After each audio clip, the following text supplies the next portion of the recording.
안녕하세요. 이제는 ESG 통합경영이라는 제목으로 ESG에 대해서 설명드릴 저는 지속가능연구소의 김민석입니다. 최근에 ESG라는 단어가 굉장히 핫합니다. 그리고 많은 사람들이요, ESG를 얘기를 하고 있고요. 이제는 민간 기업뿐만이 아니라 공공기관과 비영리까지도 ESG라는 단어를 많이들 말씀하고들 계십니다. 예전에는요, ESG라는 단어가 대기업들 중심으로 이야기를 많이 했었었는데, 이제는 스타트업까지도 중견, 중소기업 정도의 규모가 아니라 아주 작은 스타트업까지도요, ESG를 알고 또 ESG를 실천해야지만 된다는 이야기를 굉장히 또 많이들 하고 계시죠. 그럼 도대체 ESG가 무엇인지 함께 살펴보도록 하겠습니다.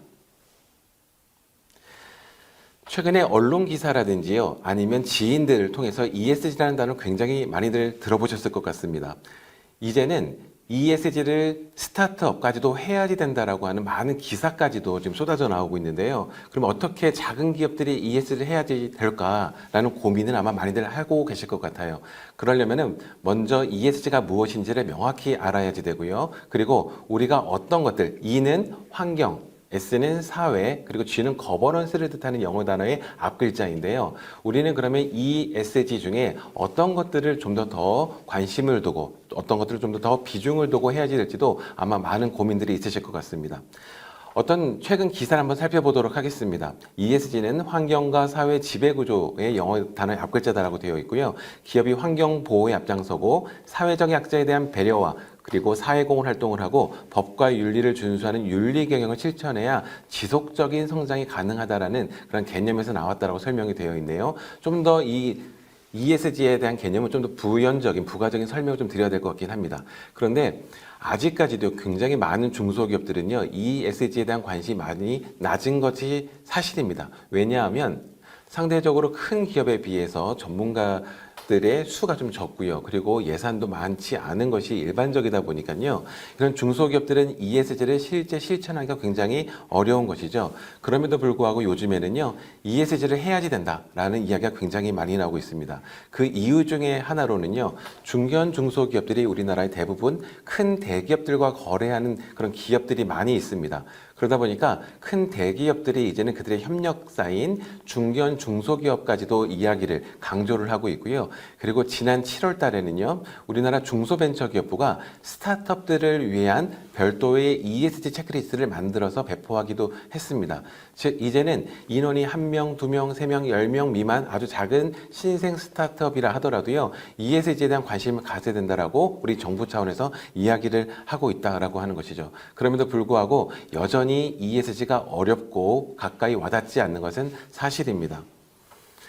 큰 기업들, 유니레버라는 곳이 있습니다. 우리나라에서는 삼성이라든지 LG, 현대차, SK 같은 큰 그룹들은요, 이미 그들의 협력업체에게 ESG를 실행하라라고 요구를 하고 있고요. 그리고 일정 부분의 커트라인, 점수를 얻지 못하면 아예 그들의 협력업체 리스트에서 배제를 하는 그러한 일들까지 벌어지고 있습니다. 그 우리나라만 그럴까요? 그렇지 않습니다. 해외도 마찬가지인데요. 유니레버라는 회사 아마 잘들 알고 계실 것 같습니다. 이곳에서는요, 협력업체가 5만 곳이 넘게 있다고 합니다. 그런데 5만 6천 곳에 이르는 그들의 협력업체들에게요, 인권이라든지 보건 이슈라든지 안전, 윤리, 환경 이런 ESG와 관련된 항목도 12개 원칙을 제시하고요. 그리고 아예 계약서에 포함을 해서 우리 협력업체들이죠. 우리 협력업체들이 이렇게 안전, 보건, 인권, 환경 이런 것들을 신경 쓰지 않으면 유니레버에 납품하지 않겠다, 못한다라고 하는 그런 계약서에 다 의무적으로 서명을 하게 했다라고 하는 겁니다. 애플 같은 곳은 또 어떨까요? 애플은요, 그들의 협력업체들에게 더 일찌감치 요구를 하기 시작을 했습니다. 인권과 노동권, 그리고 보건과 안전, 환경 부분 이렇게 크게 3가지 분야를 나눠서요, 정기적으로 평가를 하고 있고요. 그리고 2030년도부터는 애플에 납품하는 협력업체들은 모두 재생에너지를 사용해서 물건을 만들어서 납품하도록 이미 다 공지를 한 바 있습니다. 그러면 우리나라에 있는 많은 기업들도요, 애플에 납품하고 있는 그런 기업들이 많이 있는데, 이런 기업들 같은 경우에는 2030년까지는요, 우리가 어떤 제품, 어떤 부품을 만든다라고 했을 때 그 부품은 모두 재생에너지를 가지고 생산을 해야지 된다라고 하는 것이죠. 그럼 이때 재생에너지는 무엇일까요? 우리가 많이들 알고 계시는 태양광이라든지 태양열, 풍력, 지열, 소수력 이런 것들이 다 재생에너지에 속하게 됩니다. 그러면 반대로 재생에너지가 아닌 것들, 우리 일반적인 전기는요, 우리나라의 경우에는요, 대부분이 약 70% 이상이 화석 연료를 태워서 전기를 만들고 있습니다. 즉 석탄과 LNG 가스 같은 것을 태워서 전기를 만들고 있는데요. 그러다 보니까 굉장히 많은 온실가스가 발생되고 있죠. 그러다 보니까 이제는 애플 같은 곳에서는요, 재생에너지를 통해서 제품을 만들고 그것을 우리에게 납품을 해라라고 공식적으로 요구를 하고 있다라고 하는 겁니다. 즉 환경을 보호하기 위한다라는 그런 의미가 있는 거가 되겠죠. 그리고 한술 더 떠서는요, 그들의 1차 벤더까지만 요구하는 것이 아니라 이제는 2차, 3차 협력 업체들까지도요, 이제는 ES를 해야 된다고 요구를 하기 시작을 했습니다. 그러다 보니까 요즘 이제 작은 기업 그리고 스타트업 기업들조차도요, ESG에 관심을 안 가지면 안 되고요. 그리고 ESG 소홀히 했다가는 큰 납품의 기회라든지 큰 비즈니스의 기회를 잃어버릴 수도 있는 그런 상황이 되었다라는 것입니다. 그러면 정확히 ESG가 무엇인지 우리가 알아야지 제대로 대응할 수가 있을 것 같습니다. 그러면 ESG가 무엇일까요? 아마 이 영상을 보고 계시는 많은 분들은요, 이미 ESG라는 단어를 한 번, 두 번쯤은 다 들어보셨을 것 같습니다. 그런데 정확히 ESG가 무엇인지 우리가 알고 이야기를 하고 계신지 잘 모르겠어요. 왜냐하면 우리나라에는 ESG가 짧은 시간에 굉장히 많이 유행처럼 번지다 보니까요, 잘못된 개념이 일부 좀 섞여서 지금 혼용이 되어서 사용이 되고 있기 때문에 그렇습니다. 그러다 보니까 엉뚱한 일을 하고서 우리는 ESG 했다라고 말씀하시는 그런 기업들도 계시고요. 기껏 ESG 알고 열심히 했는데 그들의 고객이라든지 아니면 평가기관에서는 야, 그거 ESG 아니야, 너 잘못하고 있어라고 나중에 또 이렇게 지적을 받는 그런 일들도 비일비재하게 일어나고 있습니다. 그러면 우리가 정확히 ESG가 무엇인지는 알고 실행을 해야지 되겠죠. 재무적 성과가 좋으면 우리 어떤 조직들은 지속 가능할까요? 우리 스타트업 입장에서는요, 가장 중요한 것이 어떤 것을 지금 목표로 세우고 계실지 잘 모르겠습니다. 어떤 기업들은 우리는 돈을 벌기 위해서 우리는 이 사업을 하고 있어 라고 말씀하시는 분들도 계시고요. 또 어떤 것들은 우리는 사회적 가치를 만들기 위해서 이런 비즈니스를 하고 있어 라고 말씀하시는 분들도 계실 거예요. 근데 어쨌든 우리 조직이 돈을 벌기를 위함이든 또는 사회적 가치를 창출하기 위함이든 우리 조직이라는 조직, 우리 회사가, 기업이 살아 있어야지만 재무적 가치든 또는 사회적 가치를 추구할 수가 있습니다. 그러면 우리 스타트업, 우리 대표님들 또는 관계자분들께서는요, 우리 조직이, 우리 회사가 5년 뒤 또는 10년 뒤에도 여전히 유지되고 있을까? 살아있을까? 생존하고 있을까? 어떻게 알 수 있죠? 내가 일하는 이 조직이 5년 뒤에도 있을까요? 또는 10년 뒤에도 있을까요? 만약에 그렇다면은, 만약에 살아있을 것 같다, 생존하고 있을 것 같다, 아니면 그렇지 않을 것 같다 라고 한다면 그 판단 기준은 무엇일까요? 우리 이 슬라이드 보시는 것처럼요, 굉장히 많은 기업들이 과거에는 찬란한 부귀영화를 누렸던 그런 기업들이 있습니다. 그런데 지금은 이러한 기업들의 어떤 흔적을 찾아보기가 좀 많이 어렵죠. 그 왜 그럴까요? 이 기업들이 한때는 굉장히 잘 나가는 기업들이었습니다. 즉 재무적 성과가 굉장히 좋았던 기업들이기도 하고요. 그리고 또 많은 사회적 가치를 만드는 그런 기업들이기도 했었습니다. 그런데 이런 기업들은 그 지속 가능성 측면에 있어서 뭔가 좀 부족했기 때문에 지금은 더 이상 찾아보기가 어려운 그런 기업들이 됐다라고 하는 거예요. 오른쪽에 보시면 2022년도에 우리 포춘이라는 곳에서요, 전 세계적으로 큰 500대 기업을 선정을 해서요, 쭉 리스트업을 해서 발표를 한 바 있습니다. 현재 기준으로요, 시가총액 가장 큰 회사가 어디일까요?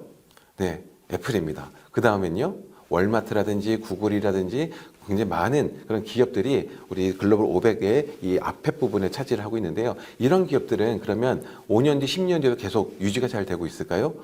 그래서 그걸 우리가 이제 알기는 어렵습니다. 하지만 우리가 간접적으로 판단할 수 있는 어떤 근거가 있는데요. 바로 그 근거가 바로 ESG가 그 중에 하나가 된다라고 하는 것입니다.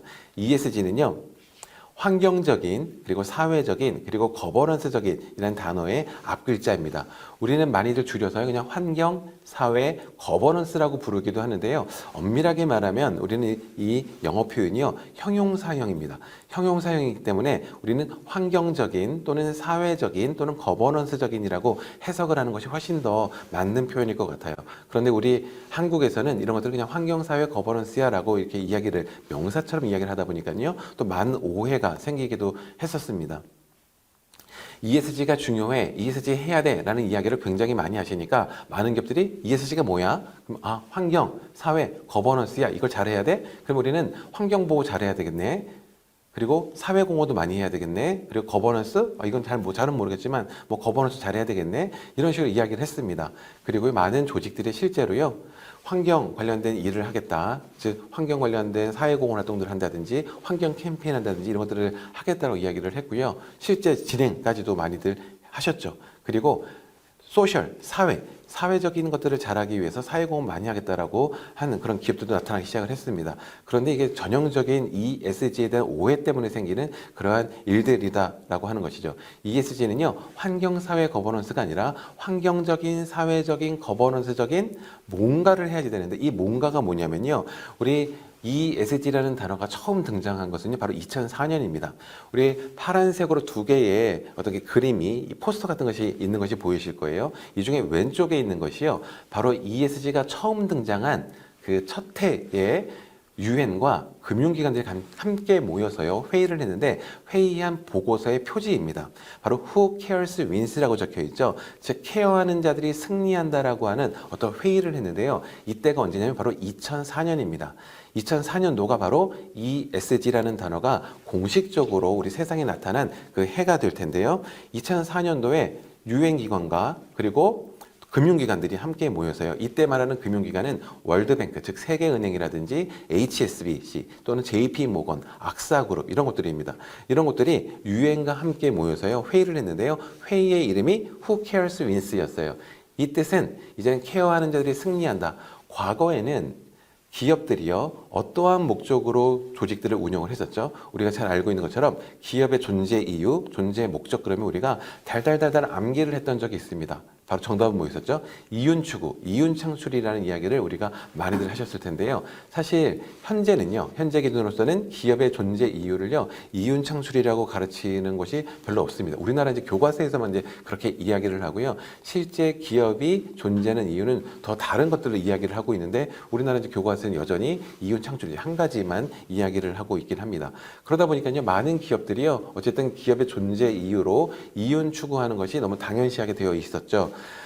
그러다 보니까 ESG가 상대적으로 소홀하게 된 겁니다. 즉 기업들이 존재하는 이유가요, 재무적 가치를 극대화하는 데 많이들 신경 쓰고요, 비재무적인 환경이라든지 사회적이라든지 또는 거버넌스 같은 것들은 신경을 안 쓰다 보니까 많은 문제가 나타나기 시작을 했습니다. ESG는 앞에서요 형용사형이라고 말씀드렸잖아요. 그럼 뒤에 어떤 목적어가 필요합니다. 어떤 명사가 필요한데요. 이때 뒤에 ESG 뒤에 붙는 명사가요 보통은 이슈 또는 팩터라는 그런 단어들입니다. 즉 ESG는요 그냥 ESG로만 쓰는 것보다는 ESG 이슈 또는 ESG 팩터, 즉 ESG의 어떤 문제라든지 또는 ESG 요소라고 해석을 하는 것이 훨씬 더 정확할 것 같아요. 그러면 요즘에 핫한 ESG라고 하는 것은 무엇이냐? 바로 ESG 이슈를 잘 관리하고 ESG 요소를 잘 관리해야지 된다라고 하는 개념이 되겠죠. 그러면 ESG 요소 또는 ESG 이슈를 관리한다는 것은 무엇일까요? 과거에는요, 투자자들이 어떠한 조직을, 우리가 어떠한 기업을 투자할까 또는 투자하지 말까를 고민할 때에 가장 큰 기준이 바로 재무적인 가치였었습니다. 즉 영업이익이 많고 매출액이 크고 앞으로 성장성이 큰 그런 기업들을 잘 선별을 해서요 투자를 했던 거였었죠. 그런데 그렇게 많은 기업들을 투자했는데요, 즉 재무적 가치를 보고 투자를 많이 했는데 그러한 기업들이 그러면 계속해서 지속 가능하게 성장하고 돈도 잘 벌고 그 돈 잘 많이 번 것을 다시 투자자들에게 되돌려 주었느냐를 봤을 때는요, 그런 기업들도 있지만 그렇지 않은 기업들도 굉장히 많았던 겁니다. 즉 재무적 가치는 굉장히 뛰어날 수 있지만 지속 가능하지 않은 기업들이 굉장히 많이들 있었습니다. 대표적인 데가 어디가 그랬었죠? 투자자들이 이제는 우리가 재무적 가치만 보고 판단하고 투자해서는 안 되겠구나라고 하는 것을 알게 된 몇몇 사례들이 있었습니다. 거기가 바로 대표적인 데가 바로 엑손이라는 회사입니다. 정유유 회사죠. 요즘에도요 거의 엑손모빌 하면은 전 세계에서 10등, 15등 안에 드는 굉장히 큰 회사 중에 하나입니다. 그런데 이렇게 잘 나가는 회사가요, 과거에 연속 13년간 포춘 500대 기업에 연속 13년간 1등 했던 기업이 바로 이 엑손모빌이라는 회사가 있었습니다. 그런데 이게 잘 나가던 기업이 한때 굉장히 어려웠던 적이 있었습니다. 언제 그랬었죠? 돈은 굉장히 잘 버는데 이 엑손이라는 회사가 가지고 있는 유조선이 있었는데요. 이 유조선이 알래스카 해안에 떠다니다가요, 이렇게 항해를 하다가 암초에 부딪혀서 그 배에 실려있던 어마어마하게 많은 양의 원유가 바다로 유출되는 그런 사고가 생겼습니다. 그것 때문에요, 환경 오염이 굉장히 많이 심해졌죠. 그리고 알래스카 해안에 살던 사람들은요, 생계가 수산업이었는데 바다가 다 오염돼 버리다 보니까 이제 수산업을 할 수가 없죠. 생계가 막막해졌습니다. 그러다 보니까 이 엑소모빌은 바다를 오염시켰으니까 벌금을 내고요, 환경법을 위반했으니까 벌금을 내고요, 지역 주민들의 생계를 보존해 줘야 되니까 보상금을 지급하기 시작했고요. 그리고 무엇보다 바다가 너무나 많이 오염됐기 때문에 그래서 정화하는 비용으로요, 엄청나게 많은 돈을 사용하게 됩니다. 즉, 이 돈을 만약에 사용하지 않았었으면 이 돈이 누구에게 가는 거냐? 당연히 주주들에게 돌아가겠죠. 주주들의 배당금으로 다 줘야지 될 텐데, 즉 투자자들입니다. 투자자들에게 줘야 될 돈이요, 환경 오염이 한번 생기고 나니까 그들에게 돌아갈 돈이 많이 줄어들게 되는 거죠. 투자자들은 굉장히 큰 손해를 입게 되었다라는 것입니다. 또 어디가 그럴까요? 바로 나이키라는 회사가 그렇습니다. 나이키는 우리가 잘 알고 있는 우리 스포츠용품을 만드는 곳이죠. 여기도 여전히 굉장히 잘 나가는 회사였었습니다. 그런데 이 나이키라는 회사가 한 어린아이를 고용하면서의 문제가 되기 시작을 했어요. 아동을 고용했다라는 이유로요, 사람들이 불매운동을 하기 시작을 했습니다. 근데 이 불매운동이 2년간 지속이 되고요, 이 결과 그들의 매출액이 거의 절반까지 떨어지는 그런 사단이 생기게 된 거죠. 그런데 이 나이키 입장에서 조금 억울할 수도 있었습니다. 왜 그러냐면요, 이 아이는, 그 12살짜리 그 아이는 나이키가 직접 고용한 아이가 아니었었고요, 그들의 공급망, 그들의 협력업체에 있던 아이였었거든요. 그러다 보니까 나이키는 저 아이는 우리가 고용한 아이가 아니야, 저 아이는 우리 협력업체가 고용한 거지 우리의 잘못이 아니야 라는 이야기를 하게 되는데, 우리 이 시장은 그런 것들을 인정해주지 않았다라고 하는 거죠. 왜냐? 그 아이가 소속이 누구건 간에 어디건 간에 결국에는 나이키 로고가 새겨져 있는 제품을 만드는 그런 사람인데, 그럼 나이키가 너희가 책임을 져야지. 너희 협력업체를 개선시키든 뭐라든 너희가 그런 개선을 해야지. 결국은 너희 축구공이 그렇게 어린아이의 피와 땀이 다 녹아 들어가서 만든 축구공, 우리는 그런 것들을 우리는 사용할 수가 없어라고 이야기를 했다라고 하는 거죠. 그 결과 나이키는 결국에는 우리가 이제는 협력업체의 문제도 우리의 문제로 인식을 하고 우리가 개선하겠다라고 하는 이야기를 하게 됩니다. 그런데 이미 때는 너무나 많이 늦어버렸어요. 매출액이 반토막 나고요, 엄청나게 많은 사람들을 대량 해고를 한 이후였었습니다. 이렇게 어떠한 조직이 돈을 굉장히 많이 벌고, 즉 재무적인 성과가 뛰어나다 하더라도요, 그 조직이 비재무적으로 어떤 환경적인 이슈나 또는 사회적인 이슈, 또한 거버넌스 이슈를 일으키면요, 그 조직은 지속 가능하지 않다. 그리고 장기적으로는 돈을 벌기가 어렵다라고 하는 것을요, 투자자들이 알게 되었다 라고 하는 겁니다. 그래서 2004년도에 유엔과 투자자들이, 금융권들이 함께 모여서요, 이야기를 하면서 이제는 어떤 조직들을 우리가 투자할 때에 이제는 재무적 가치뿐만이 아니라 우리 영어 표현에 보시는 것처럼요, 환경적인 이슈, 사회적인 이슈, 그리고 거버넌스 이슈까지도 인테그레이션, 통합하자라고 하는 이야기를 하게 됩니다. 요즘에 ESG라는 단어가 굉장히 핫하다고 말씀드렸잖아요. 그런데 ESG보다 훨씬 더 중요한 단어가 있습니다. 그게 뭐냐면요, 바로 앞에 있는 인테그레이션이라는 단어예요. 인테그레이션, 통합이라는 단어입니다. 왜 그럴까요? 투자자와 유엔이요, ESG를 2004년도에 강조를 하기 시작을 했는데, 실제 ESG를 강조한 이유는요, 뭐 때문에 강조를 하기 시작을 했을까요? 바로 지속 가능성 때문에 그랬었습니다. 지속 가능성.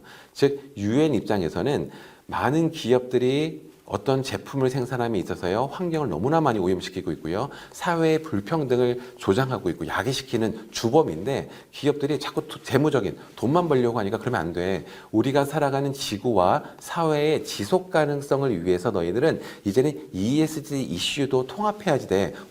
함께 고려를 해야 된다라고 이야기를 했습니다. 그럼 어떤 거에 함께 통합하라고 했을까요? 즉, 재무적 가치였습니다. 재무적 가치만 보지 말고 이 재무적 가치에다가 비재무적 가치라고 불리우는 ESG도 함께 통합해서 생각해라, 고려해라 라고 이야기를 했다라고 하는 겁니다. 왜 그렇다고요? 바로 지속 가능성 때문에 그랬어요.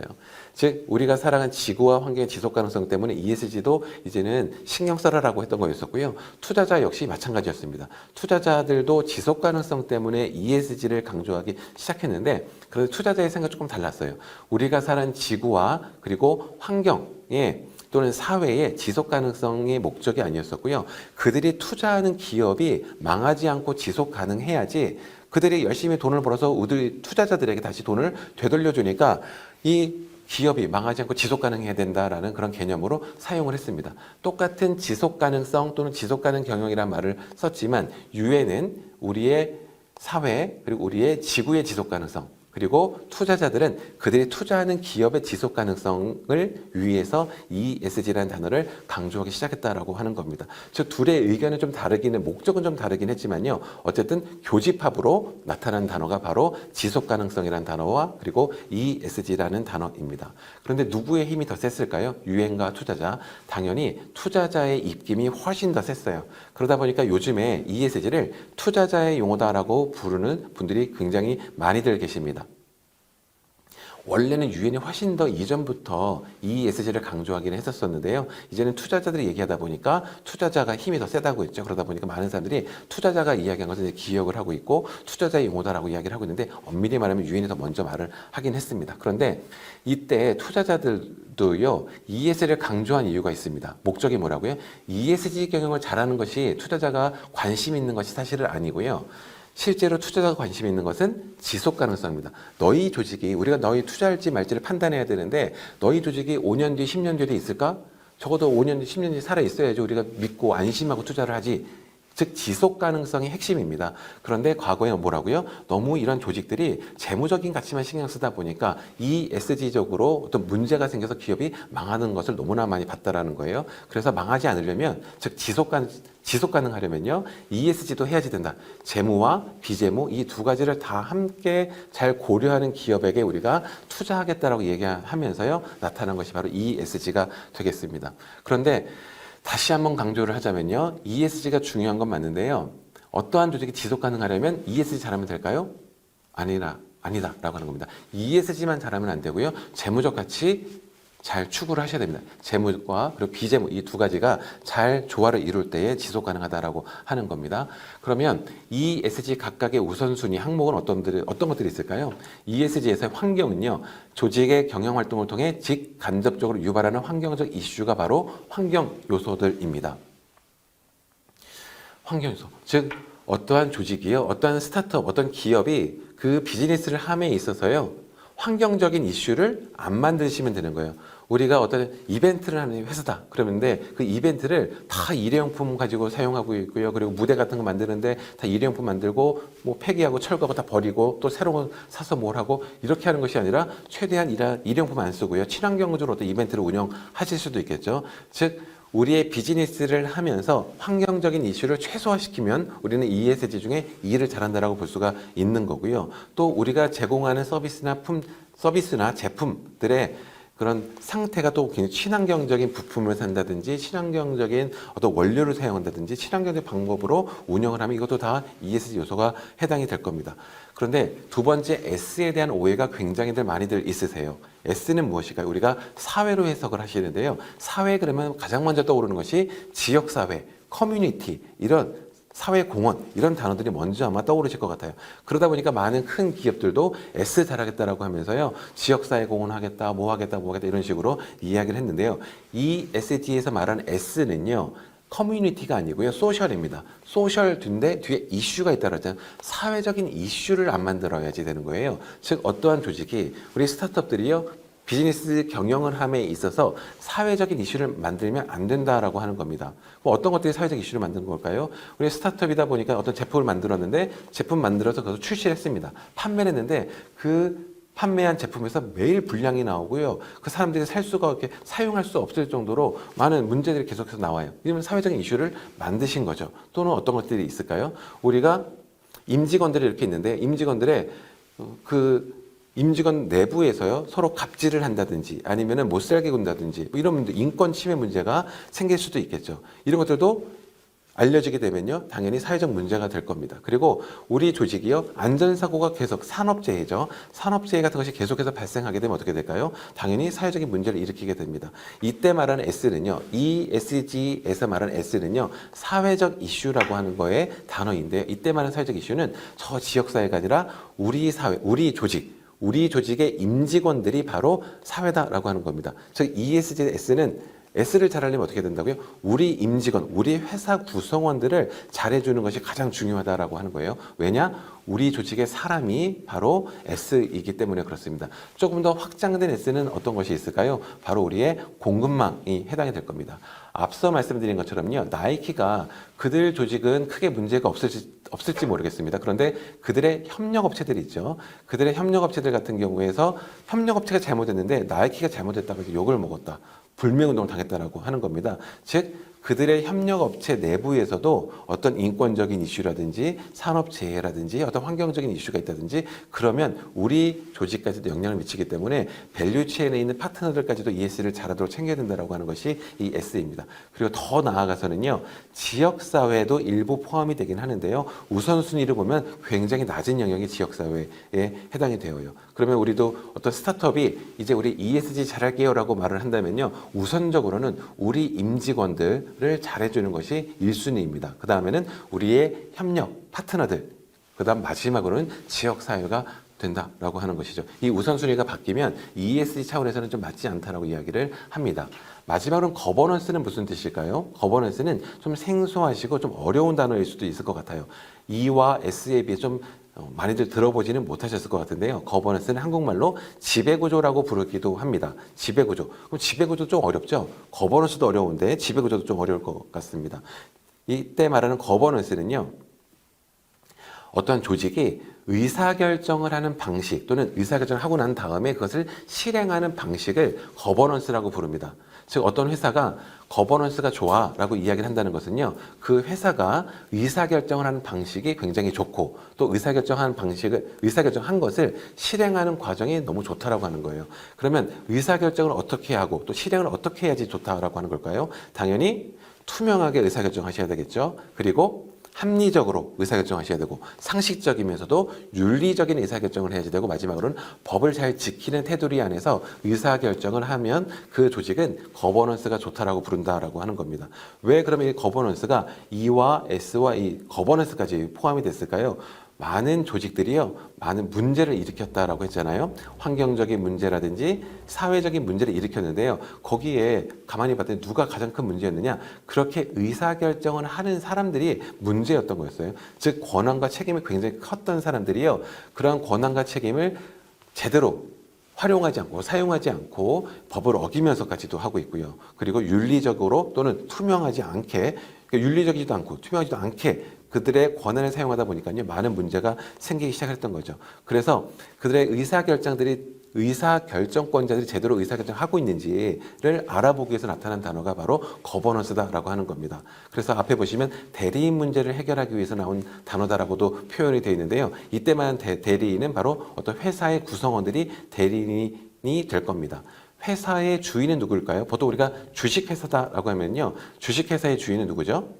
네, 주주들입니다. 우리 상법상에 의하면요, 주주가 바로 주인이 되는데, 그러면 이 회사를 운영하고 있는 경영진이라든지 아니면 우리 직원들은요, 누구를 위해서 일을 해야 될까요? 그들의 주인은 주주를 위해서 일을 하는 것이 원래 맞습니다. 그런데 그런 주주들을 위해서 일을 하는 것이 아니고요, 또 주주를 위해서 의사결정하는 것이 아니라 그냥 우리 직원들이 이건 피곤한데 야 이거는 뭐 나중에 하지, 급한 거가 있고 중요한 것이 있는데 이게 만약 내 거였으면 막 끝까지 했을 거란 말이죠. 그런데 그렇지 않고요, 오히려 이제 주주들의 생각보다도 우리 자기 이익을, 실리를 추구한다든지 아니면 우리 각각의 개인의 편의를 위해서는 의사결정하는 것이 너무나 많이 생기다 보니까 이런 것들을 방지하기 위해서 나타난 것이 바로 거버넌스였었고요. 이 거버넌스의 뜻은 아까 말씀드린 것처럼 어떤 조직의 의사결정 방식 또는 의사결정한 것을 실행하는 방식을 거버넌스라고 이제 부른다라고 말씀드렸습니다. 그러면 우리가 ESG 각각에 대한 개념을 설명드렸고요. ESG가 중요한 것이 아니라 뭐가 더 중요하다라고 말씀드렸죠. ESG 이슈까지도 통합해야 된다. 어디에다가요? 재무적 가치에다가 이제는 ESG도 통합을 해야지 된다라고 하는 것이 큰 핵심이 될 것 같아요. 자, 그러면은 우리가 ESG의 목적을 다시 한번 생각해 볼 필요가 있습니다. 최근에 ESG라는 단어가 너무나 핫하다 보니까요, 많은 기업들이 ESG 잘하겠다라고 선언도 했고요. 그리고 실제로 ESG 쪽에 많은 예산을 사용하고 있는 그런 기업들이 늘어나고 있습니다. 그러면은 또 뭐 잘하고 있는 거죠. 잘하고 있는데요. 그러면 투자자들도 역시 좋아할까요?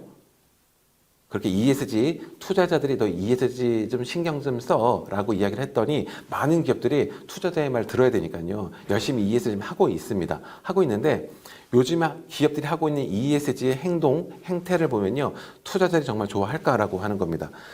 글쎄요, 어떤 곳들은 그럴 수도 있지만 어떤 대부분의 또 많은 갭들은 잘못하고 있어서 투자자가 별로 싫어할 수도 있다라고 하는 거예요. 왜 그러냐면 그 목적이 뭐라고요? ESG가 중요한 것이 아니라요. 더 궁극적인 목적은 지속 가능이라는 그런 단어를 설명드렸었습니다. 이 어떠한 조직이 지속 가능하려면요. 크게 세 가지 성과가 있어야 된다. 세 가지 책임을 져야 된다라고 이야기를 하고 있어요. 이거는 이미 다 이제 전 학문적으로 어느 정도 다 합의가 되어 있는 그러한 개념인데요. 바로 TBL이라는 그런 개념입니다. 트리플 바텀 라인의 약자죠. 즉, 세 가지 어떠한 조직이 지속 가능하려면 세 가지 굉장히 중요한 바텀 라인, 기저가 되는 그런 항목들이 있다라고 하는 겁니다. 바로 뭐가 있죠?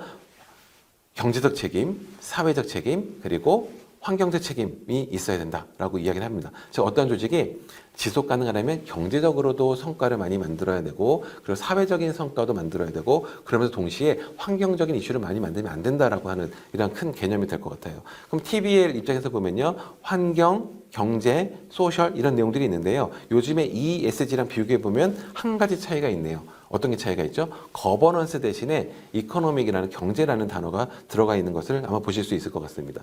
즉, 지속 가능 경영을 하려면요, ESG 잘 하셔야지 되고요. 그리고 동시에 이 이코노믹, 경제적 가치도 잘 해야 된다라고 하는 겁니다. 즉, 투자자들은 더 중요한 것이 뭐라고요? 지속 가능 경영이 훨씬 더 중요해요. 그러기 위해서는 우리 스타트업들도요, 투자를 잘 받기 위해서는요, 재무적 가치, 경제적 가치를 아주 잘 추구하시면서 동시에 비재무적인 ESG도 잘 추구를 하시는 두 가지를 다 하셔야지 된다라고 하는 거예요. 그런데 요즘 많은 기업들이요, ESG를 강조하다 보니까 ESG 잘하겠다라는 것들이 많이 나타났습니다. 그런데 투자자들이요, 야야야, 니네 ESG 그만해라는 얘기를 작년부터 다시 또 하기 시작을 했어요. 그랬더니 좀 이상하죠.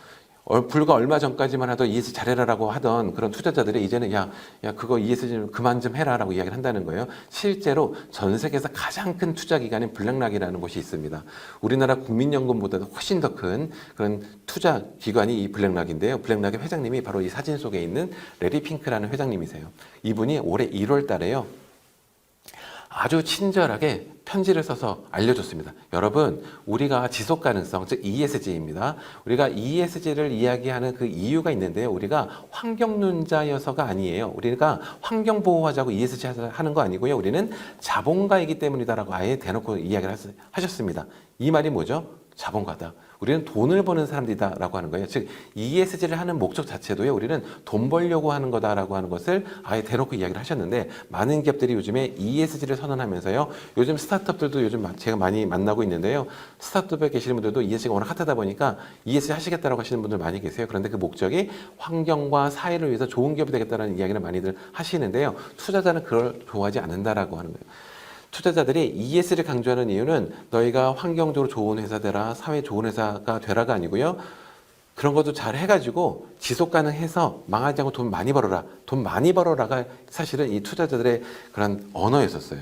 그런 언어였었는데, 많은 사람들이 오해를 하고요, ESG를 잘하겠다라고 했더니, 작년 같은 경우는 이 블랙락이요, 그들이 투자했던 기업에 47%만 승인을 해줬고요. 그래, 환경, 사회 관련된 것들 너희 그 안건을 승인 처리를 해줬고요. 50%가 넘는 것들은 보류하거나 아니면 반대 의견을 냈었습니다. 올해는 훨씬 더 많이 반대 의견을 냈습니다. 즉, ESG 하라고 할 때는 언제고, 작년과 올해에 들어서는요, ESG 하겠다라고 하는 것들을 오히려 하지 말라라고 반대를 하고 있는 그런 형국이 생겼다라고 하는 겁니다. 이거 왜 그럴까요? 이것이 바로 많이들 ESG를 오해하고 계셔서 그렇다고 하는 겁니다. ESG 자체가 중요한 것이 아니라 지속 가능 경영이 훨씬 더 중요하다라고 하는 거예요. 그래서 이것을 그림으로 그려보면 이제 다음과 같습니다. 이 빨간색 그래프가 제일 높아지는 지점이 있잖아요. 여기가 바로 지속 가능성, 어떠한 조직이 지속 가능할 가능성이 가장 높은 그 지점이에요. 그런데 이 지점은 어디에서 만들어지죠? 재무적 성과와 비재무적 성과, 즉 ESG 성과가 절충을 이루는 지점, 그 지점이 바로 지속 가능한 그런 지점이 된다라고 하는 거예요. 근데 과거에는 뭐라고요? 재무적 가치를 극대화하기 위한 어떤 노력들을 기업들이 많이 하다 보니까 상대적으로 ESG, 환경적인 거 별로 신경 안 쓰고 사회 별로 신경 안 썼던 거죠. 그러다 보니까 그런 데서 문제가 생겨서 기업들이 망하는 것들이 굉장히 많았었어요. 그러다 보니까 유엔과 투자자들이 야, 너 ESG 신경 써라고 했던 거였었어요. 그런데 요즘에 너무나 많은 기업들이 ESG만 또 신경 쓰기 시작하는 거예요. 투자자들이 강조하니까. 그러면 어떤 일이 생기죠? 재무적 성과가 떨어지게 됩니다. 그러면 마찬가지로 기업이 지속 가능하기가 어려워요. 즉 ESG 자체가 중요한 것이 아니라 무엇이 중요하다고요? 지속 가능 경영이 중요하다라고 하는 겁니다. 그래서 다시 한번 강조를 드리면요. ESG는 그 자체가 중요한 것이 아니라 재무적 가치와 비재무적 가치의 밸런스를 통해서 지속 가능 경영 그 포인트를 찾는 것이 훨씬 더 중요한 개념이 되겠습니다. 그러면 우리 조직은 어떻게 지속 가능 경영을 할까요? 라는 질문을 하시게 될 텐데요. 그 8가지로 우리가 살펴볼 수가 있습니다. 지속 가능 경영 그러면요. 우리가 꼭 아시면 좋은 그런 개념이 있는데 어떤 정의가 있는데 그것이 바로 ISO 26000이라는 것입니다. ISO 26000은 바로 사회적 책임에 대한 가이던스, 사회적 책임에 대한 가이드라인이라고 불리기도 하는데요. 2010년도에 ISO라는 국제표준화기구에서 만든 사회적 책임에 대한 어떤 표준, 기준이 되겠습니다. 이런 기준에 따르면요. 그 8가지 정도의 프로세스에 따라서 지속 가능 경영을 하면 좋다라고 이야기를 하고 있는데요. 첫 번째 단계는 지속 가능성이 왜 중요한지, 그리고 지속 가능성이 무엇인지를 인식하는 것이 필요하다라고 하는 겁니다. 그러면 두 번째는요. 이해관계자 식별 및 참여라는 단어가 있습니다. 이해관계자를 식별하고, 즉 우리의 이해관계자가 누구인지를 찾고요. 그리고 그들을 참여시켜서 우리 조직이 어떤 것들에 좀 더 우선순위를 줘야지 되는지를 확인해 보라라고 하는 것이 바로 2단계가 될 겁니다.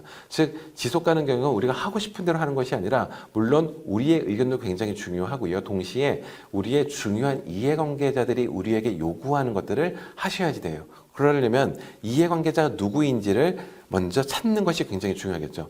대표적으로는 어떤 이해관계자가 있을까요? 우리 내부적으로는 내부 임직원들이 우리의 중요한 이해관계자가 될 겁니다. 또 그럼 외부는 누가 있죠?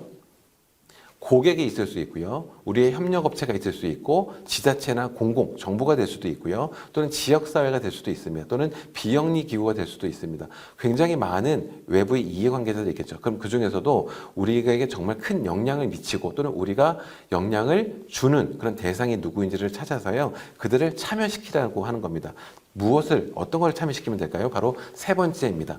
핵심 주제 및 이슈에 대한 분석을 해라라고 되어 있는데요. 그럼 우리는 이 ESG 항목이요. 3,000개가 넘게 있다라고 합니다. 3,000개 다 하기 너무 어려워요. 그럼 우선순위를 우리가 선택과 집중을 할 필요가 있잖아요. 그러면 우리는 어떤 항목들을 우리가 먼저 할까? 환경 중에서는, 사회 중에서는 또는 거버넌스 이슈에서는 우리가 어떤 항목들을 좀 더 관심을 가질까를 우리가 이해관계자의 목소리를 통해서 들어서요. 그런 것들을 우선순위를 잡고 실행을 하면 좋다라고 하는 겁니다. 그러면 이해관계자 의견 들어서 풀을 쭉 만드는 거죠. 네 번째는요, 그 중에 이제 우선순위를 선정하는 방식이 있습니다. 물론 이제 우선순위를 선정하는 방식은 좀 더 어렵고 좀 복잡해서 짧은 시간에 설명드릴 수는 없는데요. 우리의 의견과 이해관계자 의견들을 종합적으로 고려해서요, 중요한 우선순위가 높은 것들을 도출하면 되는 거고요.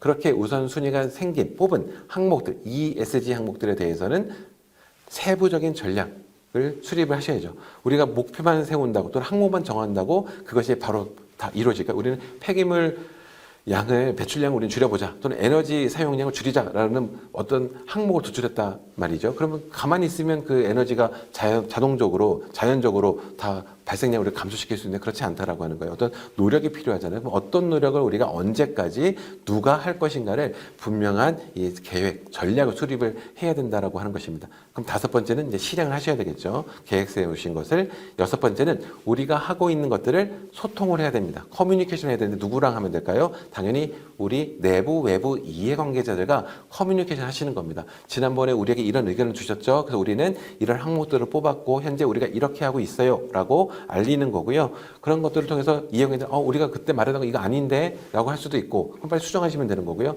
그래, 너 잘하고 있구나. 인정도 받으실 수도 있을 것 같습니다. 커뮤니케이션을 계속 하고요. 일곱 번째는 검증해야죠. 우리가 하고 있는 것들이 실제 성과가 나오고 있는지 또는 실제 개선이 됐는지를 확인해 보시는 것이 필요합니다. 마지막으로는요, 개선입니다. 그럼에도 불구하고 여전히 못하고 있는 것들이 많이들 있으실 거예요. 그러면 이제 추가적인 개선 활동을 하는 것이 바로 이런 지속 가능 경영, ESG 경영을 할 수 있는 그런 프로세스다라고 생각하시면 될 것 같습니다. 그러면 지금까지요, ESG에 대한 개념과 그리고 어떻게 등장했는지, 무엇이 중요한지를 설명드렸는데요. 이제 마무리를 하고 마치도록 하겠습니다. ESG는 갑자기 나온 개념이 아닙니다. 최근 2018년 또는 2019년도에 우리나라에서는 핫해지기 시작을 했는데요. 사실 ESG는 훨씬 더 그 이전인 2000년대 초반부터, 2004년도부터 나온 이야기였었다. 그리고 ESG와 유사한 개념은요, 훨씬 더 그 이전부터 있었습니다. 하지만 이제 공식적으로 ESG라는 그런 단어가 문서상으로 다큐멘트로 이제 찍혀서 나오게 된 것은 이제 한 20여 년 채 아직 안 됐지만요. 굉장히 오래되긴 했습니다. 최근에 나온 개념이 아니다라고 하는 것이죠. 그리고 ESG는요, 조직이 얼마나 지속 가능한지 그렇지 않은지 확인할 수 있는 지표입니다. 그러면 ESG만 잘하면 지속 가능할까요? 그렇지 않다라고 말씀드렸죠. 당연히 재무적 가치도 좋아야지 됩니다. 그리고 동시에 비재무적 가치도 동시에 추구가 돼야지 지속 가능성이 높아진다라고 말씀을 드렸고요. 그리고 ESG 하다 보면요, 이제 평가를 굉장히 많이 하세요. 우리 중소벤처기업부에서도요, 소셜 벤처들을 위한 ESG 체크리스트를 다 만들어서 투자자들에게 다 보내놨죠. 이제는 소셜 벤처들을 투자할 때도 ESG를 고려해서 투자를 해라라고 지침이 이미 다 배포가 된 상태인데요. 그러다 보니까 어떻게 하면 우리가 ESG 평가를 잘 받을까 관심이 많이들 계실 것 같아요. 그런데 ESG는요, 평가를 잘 받는 것이 문제가 아니고요. 더 중요한 것이 무엇이라고요? 우리 조직이 지속 가능한지 안 한지를 알 수 있는 지표이기 때문에요.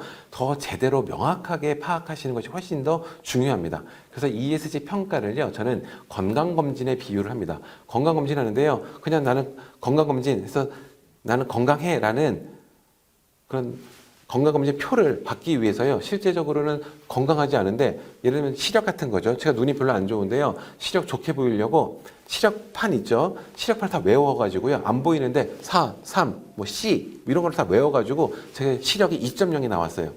실제로 잘 안 보이는데. 이게 무슨 의미가 있어요? 성적표는 굉장히 건강하다라고 나올지 모르겠지만요, 실제로 저는 제 건강은 굉장히 안 좋다. 오히려 이런 것들이 잘못 평가가 되면요, 저는 빨리 나 지금 눈이 나빠지고 있구나, 그럼 빨리 병원에 가서 진료를 받든지 치료를 받아서요, 눈이 더 이상 나빠지지 않도록 어떤 조치를 취해야 되는데, 이렇게 2.0 또 1.5 이렇게 시력이 나오면은 나는 눈 좋아, 많은 사람들이 너 눈 좋네 이렇게 얘기를 하면요, 그냥 넘어간다는 거죠. 더 중요한 것은 뭐라고요? 제 건강이 훨씬 더 중요합니다. 즉, 조직이 생존하기 위해서는요, ESG 평가 결과보다도요, 실제로 우리 조직이 있는 그대로 제대로 평가를 받고 문제가 있는 걸 빨리 개선하는 것이 훨씬 더 중요한 개념이 되겠습니다. 그런데 ESG는요, 범위가 너무 넓어요. 환경, 사회, 거버넌스 범위가 너무 넓어서요. 즉, 재무를 뺀 나머지가 비재무가 모두 다 ESG잖아요. 돈을 제외한 모든 것이 ESG다 보니까요, 특정한 부서 또는 한 명 이런 사람들이 절대로 다 하지를 못합니다. 모든 부서, 모든 회사가 도움을 줘야지만 가능하고요. 그리고 무엇보다도 ESG를 잘 하시려면요, 제대로 알아야지만 우리가 할 수 있습니다. 환경에 잘하자, 사회적인 거 좋은 거 하자, 거버넌스적으로 우리가 투명하게 의사 결정하자라고 말은 너무나 쉬워요. 도덕책입니다. 초등학생들 또는 유치원생들도 알 수 있는 정도의 수준의 용어예요. 환경 보호하자, 쓰레기 버리지 마, 이런 것들은요. 그런데 제대로 하시려면요, 너무나 어렵습니다. 우리 아까처럼 나의 기억, 아동노동 하지 말아야지, 너무나 잘 알고 있는 용어예요. 그런데 아동이 몇 살일까요? 아동이 몇 살일까요? 우리도 아동 고용하지 말아야지, 스타트업 대표님이 마음을 먹었단 말이죠. 근데 아동이 몇 살인지 알아야지 그럼 아동을 고용하지 않을 텐데 우리가 모른단 말이죠. 또 온실가스를 줄이자라는 얘기를 굉장히 많이 하세요. 그러니까 당연하죠. 지금 기후 위기가 너무 심각하니까 온실가스 줄이자라고 하는 국가적인 목표도 세워졌잖아요. 우리들도 온실가스 줄여야 되는데 당연한 말인데, 온실가스가 뭐지라고 물어보시면 온실가스를 아시는 분이 없으세요. 이산화탄소, 메탄. 한 두 가지 정도 아실까요? 나머지는 모르세요. 이산화탄소, 메탄 말고도요, 더 있는데, 이런 것들 우리가 온실가스가 무엇인지를 모르는데 온실가스 줄이자라고 말을 한들 뭐가 좋아질 수 있겠습니까? 그렇기 때문에요, ESG 경영은 제대로 알아야지만 우리 실행이 가능하다라고 하는 겁니다. 이런 것들을 통해서요, 우리 스타트업이라 하더라도 경영자분들은요, 우리는 책임을 져야 된다. 내 비즈니스에 대한 책임을 져야 되는데, 이때 책임은 재무적 책임뿐만이 아니라 이제는 ESG와 같은 비재무적 책임도 사회와 환경에 대한 책임을 지실 필요가 있다라고 하는 거고요. 이렇게 ESG까지도 돌보고 케어하는 그러한 기업들에 대해서요, 우리 투자자들은 더 많은 투자를 하게 될 거다라고 하는 개념이 바로 ESG가 되겠습니다. 네, 지금까지요, ESG에 대해서 아주 짧은 시간 동안 말씀을 드렸는데 아주 핵심적인 내용을 말씀을 드렸고요. 기타 더 ESG에 대한 내용들은요, 많은 공부, 학습이 필요하지 않을까 싶습니다. 지금까지 경청해 주셔서 감사합니다.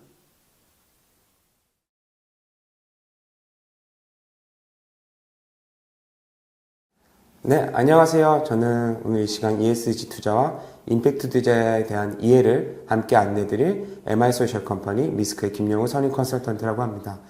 네, 오늘 이 시간에는 또 요새 많은 대중들의 관심을 받고 있는 ESG 투자에 대한 흐름, 또 이해, 또한 저희 같은 임팩트 투자자가 진행하고 있는 임팩트 투자에 대해서 간략하게 설명드리고자 합니다. 그래서 임팩트 투자의 간단한 개요와 흐름, 또한 저희 같은 임팩트 투자자가 어떻게 임팩트 투자를 진행하고 또 사업 관리를 하면서 펀드를 운용하는지에 대해서 함께 안내드리고자 합니다. 그래서 이번 시간을 통해서 임팩트 투자에 대한 이해도를 함께 높이시고, 또 이 중에 혹시 임팩트 투자를 희망하거나 또 이쪽에 관심이 있으신 분들은 더욱더 관심을 갖게 되는 시간이 되길 기대해 봅니다.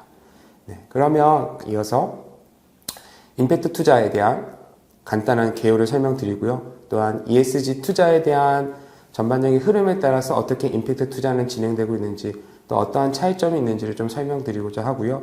그 이후에는 미스크라는 저희 MI 소셜 컴퍼니는 어떠한 임팩트 투자를 집행하고 또 어떻게 사업 관리를 하고 있는지, 또 실제로 이런 임팩트 투자를 위한 펀드를 어떻게 운용되는지에 대해서 함께 안내드리고자 합니다. 네, 저는 미스크에서 약 20건의 임팩트 투자 집행과 또 사업 관리를 하고 있고요. 네, 저도 여전히 많은 현장에서 고민을 하면서 어떻게 하면 이런 투자를 통해서 재무적인 가치와 또 이런 환경, 사회적 가치를 함께 만들어갈 수 있을지 고민하고 있습니다. 이 시간 짧은 저의 고민과 또 진행하는 것들을 나누고요. 또 댓글이나 다양한 기회로 또 미스크에 좋은 문의나 또 연락 주시면 감사하겠습니다. 네, 그럼 본격적으로 오늘 앞서 말씀드린 안내 진행하도록 하겠습니다. 네, ESG 투자, 요새 대중에서 또 많은 관심들을 갖고 또 그 관심을 넘어서 실제로 그런 ESG 투자는 기존 투자와 어떻게 다른지 또 많은 관심과 또 궁금증 갖고 계실 텐데요. 네, 당장의 요새 기후위기라든지 사회 양극화, 당장의 도처에서 우리 산적한 다양한 문제들을 해결하고자 하는, 혹은 향후 다가올 미래들을 조금 더 대처할 수 있는 관점에서 경영 활동에서 하는 기업들 또는 그런 솔루션, 투자하는 것을 총체적으로 ES 투자라고 하는데요. 그전에는 이런 사회적인 책임이나 무리가 없을 기업에 네거티브 스크리닝하는 이런 문제가 없는 기업만 제하고 하는 투자를 ESG 투자라고 하면, 요새는 조금 더 앞서서 향후 이런 문제들을 예방하고 좀 대처하고, 아니면 이미 이런 ESG 관점에서의 경영 활동을 하고 있는 기업에 투자를 하는 것을 ESG 투자라고도 합니다. 그래서 다양한 운용사라든지 다양한 투자 기관들별로 각자의 체크리스트와 각자의 그 운용 방식에 따라서 ESG 투자를 진행하고 있고요. 다만 이에 대한 수익률이나 이러한 지표들이 계속해서 지금 고도화되고 있고 또 나타나고 있는 추세여서요. 앞으로 더 많은 자본과 또 관심들이 ESG 투자 쪽에 흘러 들어올 것으로 예상하고 있습니다. 네. 여기서 ESG라는 거를 앞선 시간을 통해서 또 배우셨을 텐데요. 조금 더 설명드리면 기업의 재무적 성과 외에 이런 친환경적인 경영 활동 또는 기업의 이런 사회적인 기업 활동 또는 투명한 지배 구조와 또 의사결정 활동, 이러한 비재무적인 경영 활동과 성과들을 통틀어서 입체적으로 고려해서 투자하는 걸 ESG 투자라고 하고요. 또한 이러한 ESG 투자를 통해서 시장에서의 새로운 기회를 찾고 또 기업이 갖고 있는 리스크를 해지하고 관리하는 역할들을 함께 합니다. 네, 이런 ESG 투자에 대해서는 되게 많이 알려져 있는데, 사실 그 중에 좀 앞서서 진행되고 있는 임팩트 투자에 대해서는 아직도 많이 대중에 알려지지 않아서 오늘 이 시간에는 임팩트 투자에 대해서 함께 좀 안내드리고자 합니다. 네. 이전에는 다들 알고 계신 것처럼 사회 책임 투자라는 개념으로 존재했던 이런 윤리적 가치를 닮은 투자가 금융위기와 또 MZ세대의 이런 윤리적 소비와 확산 등을 통해서 임팩트 투자라는 개념으로도 확장이 되었습니다. 그래서 때로는 ESG 투자와 또 임팩트 투자를 혼용해서 사용하기도 하는데요. ESG 투자라는 큰 스펙트럼 안에 가장 적극적인 방식으로 스타트업이나 이런 프로젝트에 좀 투자하는 것들을 임팩트 투자라고 좀 보시면 됩니다. 그러면 한번 예를 들어서 설명드려보겠습니다.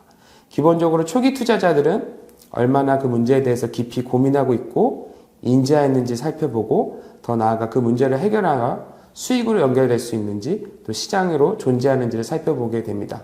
그런 비상장 스타트업에 투자하는 투자자들은요. 또한 마지막으로 문제를 잘 해결할 수 있는 솔루션을 갖추었는지와 또 그 솔루션을 가장 잘 수행할 수 있는 팀인지도 함께 논의하면서 풀어갑니다. 여기서 말하는 그 문제가 얼마나 사회 환경적 문제와 맞닿아 있으며 또 그 파급의 효과가 얼마나 큰지, 또한 이런 임팩트를 측정할 수 있는지를 살펴보게 됩니다. 여기서 말하는 이 문제가 다른 사회에 존재하는 문제가 될 수 있겠지만 특별히 사회 환경적 문제와 맞닿아 있고 또 이거를 측정이 가능하며 또 의도적으로 이런 걸 해결하고자 하는지를 파악하는 게 정말 중요한데요. 그래서 말씀드린 E, 환경, S, 이해관계자와 사회, 또 G, 거버넌스와 이런 의사결정 구조가 얼마나 그 팀이 잘 이해하고 있고 또 이러한 관점으로 지속 가능하게 사업을 운영하는지 또 함께 살펴봅니다.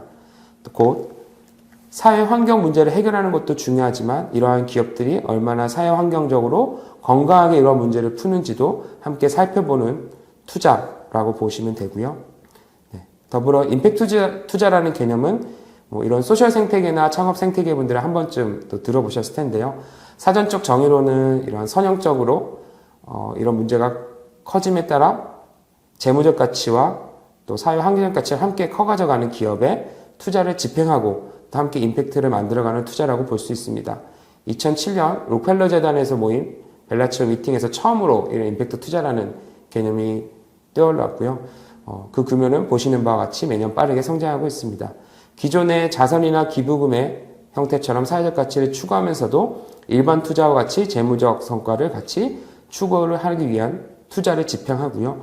또한 아까 말씀드렸던 것처럼 네거티브 스크리닝으로만 배제하는 것이 아니라 적극적인 방식으로 문제와 비즈니스뿐만 아니라 해결하는 방식까지도 이 사회 환경적으로 건강하게 만들어가는 기업들에 조금 더 꼼꼼히 살펴보면서 적극적으로 투자하는 것을 의미합니다.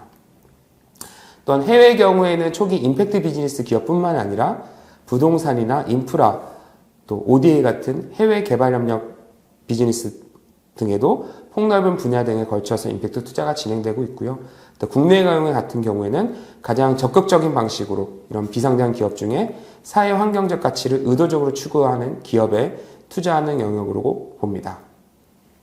네, 그럼 이어서는 저희 다른 투자사마다 이런 임팩트 투자의 기준이 다르지만 저희 미스크가 생각하는 임팩트 투자에 대한 3가지 원칙을 말씀드려 보겠습니다.